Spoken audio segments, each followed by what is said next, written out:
하시는 것이 아닌 하나님의 아버지의 그 부르신 목적과 하나님 아버지께서 행동하게 하신 그 목적을 잃지 않고 그 마음을 하나님과 교통함으로써 첫 번째는 안식하셨고요. 두 번째는 하나님의 계획을 흐트러뜨리지 아니하고 하나님의 계획에 온전히 순종하는 예수님의 모습을 우리는 볼 수가 있습니다. 그러한 온전한 예수님의 하나님 앞에 온전한 모습을 볼 수 있는 것이죠. 우리에게 하나님과 기도로 교제하는 훈련과 습관이 필요합니다. 어느 순간 우리가 놓치지 않으려고 하나님께 우리의 정해져 있는 시간을 들여서 하나님께 나아가는 것이 필요합니다. 오병이어의 시간은 제4경으로 기록되어 있습니다. 이스라엘 시간으로는 새벽 3시에서 6시 사이로 오늘 예수님의 시간과 동일합니다. 공통적인 것은 당시 문화로 살펴보면 다른 사람들이 다 자고 있는 시간이었다는 것입니다. 프로이라는 이 헬라어는 히브리어의 보케르라는 이 단어와 같은 단어인데요. 이 예수님의 모습을 동일하게 빼닮은 그 말이 쓰여져 있는 본문이 있고 그러한 사람이 있습니다. 그 사람이 바로 여러분도 짐작하시겠지만 바로 다윗 왕입니다. 우리 한번 그러면 시편 5편 3절에 있는 말씀을 우리 같이 한번 읽어보도록 하겠습니다. 시작. 여호와여, 아침에 주께서 나의 소리를 들으시니 아침에 내가 주께 기도하고 바랍니다. 성경은 아침이라고 번역되는데요. 이른 아침, 새벽으로도 우리가 볼 수가 있습니다. 본문 하나를 더 한번 같이 봤으면 좋겠습니다. 시편 88편 13절에 있는 말씀입니다. 시작. 여호와여, 우리 내가 주께 부르짖사오니 아침에 나의 기도가 주님께 이르리이다. 예수님과 동일한 모습을 보였던 다윗의 모습입니다. 새벽에 그 아주 고요한 시간에 만물의 한날이 시작하기 전에 바로 예수님과 또 다윗이 하나님께 온전히 나아가는 모습을 볼 수가 있습니다. 다윗에게는 하나님을 기억하는 아주 적합한 시간이었습니다. 이번에는 장소를 한번 살펴보고자 합니다. 오늘 한적한 곳이라는 장소는 헬라어로 보면 에레몬이라는 단어입니다. 이 에레몬이라는 단어는 성경의 다른 표현으로 광야라는 단어와 동일한 단어입니다. 예수님께서 기도하러 어디에 가셨냐면 한적한 곳 바로 광야로 가셨습니다. 이는 세례 요한이 등장했던 곳이기도 합니다. 구약에서 광야는 출애굽 후 40년 동안 굴복 있는 시간이었습니다. 이 시간에 하나님께서는 그분만을 철저하게 의지하도록 이스라엘 백성들에게 만나 매출하기를 허락하시고 그 광야의 시간을 통해서 하나님의 너희와 함께 하신다는 것들을 철저하게 고난을 통해서 느끼도록 하셨습니다. 광야하면 우리는 계속해서 반복하죠. 떠오르는 인물 바로 다윗입니다. 다윗의 주 무대 훈련 장소가 광야였고 이것을 하나님께서 교만한 자는 낮추시고 겸손한 자는 들어쓰시는 하나님이 우리가 살펴봤던 가장 큰 주제 가운데 그 다윗이 온전히 복종하는 모습입니다. 철저하게 하나님만 의지하고 그 가운데 낮아지는 다윗의 모습이죠. 이러한 준비 기간을 통해서 비로소 모든 사역이 하나님이 하시는 것이고 그것을 우리는 온전히 목도하는 것입니다. 계속해서 오늘 본문을 살펴보면 시몬과 그에 함께 있는 자들이 예수님의 뒤를 따라가 이르되 모든 사람이 주를 찾나이다 라고 말합니다. 여기에서 찾다라는 의미를 우리가 다시 한번 곰곰이 살펴보기 원합니다. 이 찾다라는 의미를 look for라는 영어 단어로 우리가 알 수가 있는데요. 쉽게 말하면 우리가 물건을 잃어버렸을 때 찾다 이런 단어가 아닙니다. 찾다라는 단어는 영어에 보면 search라는 단어가 있습니다.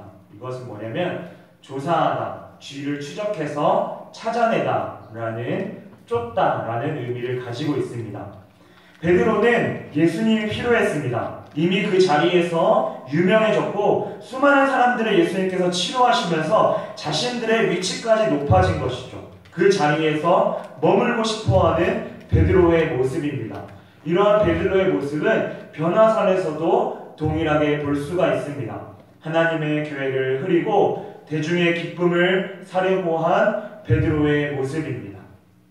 이러한 베드로의 모습은 예수님의 뜻과는 상관없는 자기 중심에서 이 자리에 머물고 싶어하는, 예수님 이 자리에 머물러 계세요. 이미 잘하고 계시잖아요. 그런데요, 무서운 것은 이것을 똑같이 행동한 사람은 아니고요, 것이 있습니다. 뭐냐면 예수님이 시험 받으실 때 사탄도 동일하게 예수님을 이것으로 시험했습니다. 예수님 하나님의 아들이잖아요. 거기에 계세요. 저희가 인정해 드릴게요. 이 자리에 안 오셔도 돼요. 이 땅을 우리가 통치할게요. 하나님은 그냥 우리가 하나님으로 인정해 드릴 테니까 그 자리에 머물러 계세요. 사탄이 그쵸, 고백하는 모습에 그 뒤의 모습에는 이러한 배우가 있었습니다. 인정받기를 원하는 베드로의 모습이죠. 하지만 예수님의 모습은 어떠한가요? 우리가 다른 가까운 마을로 가자고 합니다. 그곳에서 안주하지 않으시고, 그곳에서 인정받으려 하지 않으시고, 그곳에서 안전하게 정착하는 것이 아니라 다른 곳으로 떠나가는 예수님의 모습입니다. 예수님의 목적은 다른 것이었죠. 당시에 이스라엘 사람들은 정치적인 군사적인 메시아를 가지고 보았습니다. 왜 그러면 그들이 정치적인 군사적인 메시아를 생각했나요? 당시에 이스라엘 사람들은 메시아 하면 떠오르는 인물이 있습니다. 키루스 2세, 다른 말로 성경에 나오는 고레스 왕을 떠올립니다. 이 메시아라는 그 예언의 말씀과 이 고레스가 등장하는 그러한 어떤 모습이 정말 비슷했습니다. 그래서 이스라엘 백성들 마음 가운데는 고레스의 모습, 고레스 오늘 오전에도 페르시아라는 오전 설교의 니에미야 시대 때 나와 있는 그런 왕이죠. 그렇죠? 그 전에 있는 나라가 바벨론이었습니다. 바벨론 하면 떠오르는 것이 다니엘이 바로 느부갓네살 왕의 그 통치 개념은 당시의 사람들에게 바벨론식 교육을 함으로써 그들에게 바벨론을 그 사상을 주입하려고 했죠. 그렇죠? 이것은 마치 일제가 우리에게 36년 동안 통치했을 때 동일하게 써먹었던 방법입니다. 하지만 그게 통하지 않고 바벨론이 망해버렸어요. 그리고 어떤 제국이 등장하죠? 헬라 제국이 등장합니다. 헬라 제국의 왕이 생각했던 것 같습니다. 바벨론식 교육이 안 통했습니다. 이번에는 어떠한 방법을 통하나요? 관용적인 방법을 통합니다. 그래서 행동했던 게 고레스 왕이 너희 나라로 돌아가라 라고 말하죠. 그리고 성전을 지켜야 하죠. 하지만 우리는 그것 또한 하나님의 역사 가운데 우리가 보는 것입니다. 여하튼 오늘 말씀에 보면 이스라엘 사람들은 그런 정치적인 메시아, 군사적인 메시아를 원했습니다. 하지만 예수님의 목적은 그것이 아니었죠. 성경은 예수님께서 전도하러 가자라고 말씀하십니다. 이것이 진짜 예수님의 목적이었습니다. 그분은 회당에서 전도하시며 귀신을 내쫓는 사역을 하시며 돌아다니셨습니다. 우리의 모습을 돌아보겠습니다. 우리가 이룬 사역에서 인정받기를 원하나요? 안주하기를 원하나요? 아니면 그것이 아니더라도 무엇인가를 하나님의 뜻이라고 생각하고 고집하고 있습니까?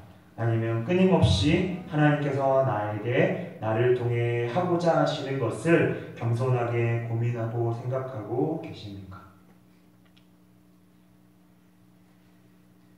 오늘 짧은 5절을 통해서 우리는 수많은 고민을 던져보았습니다. 인간적으로 가장 힘든 시간에, 육체적으로 피곤한 시간에 예수님은 아이러니하게 하나님과의 교제를 통해서 참 안식을 누리셨습니다. 오늘 보니 그 시간은 새벽이었습니다. 가장 조용한 시간에 그 그분께만 집중할 수 있는 시간이었다는 것입니다. 저는 이 시간 새벽 시간만을 강조하려고 하는 것은 아닙니다. 새벽이든 새벽이 아니든 하나님과의 시간을 정해서 나아가자는 것입니다. 시간이 밤이어도 상관없습니다. 중요한 것은 그분과의 시간을 지속적으로 갖자는 것입니다. 계속해서 내 판단이 아닌 주님의 생각을 물어보고 귀 기울이는 습관을 우리 가운데 갖자는 것입니다. 그리고 계속해서 내 판단이 아닌 주님의 생각을 물어보고 귀 기울이는 것이죠. 그 시간을 통해서 이 기도의 시간을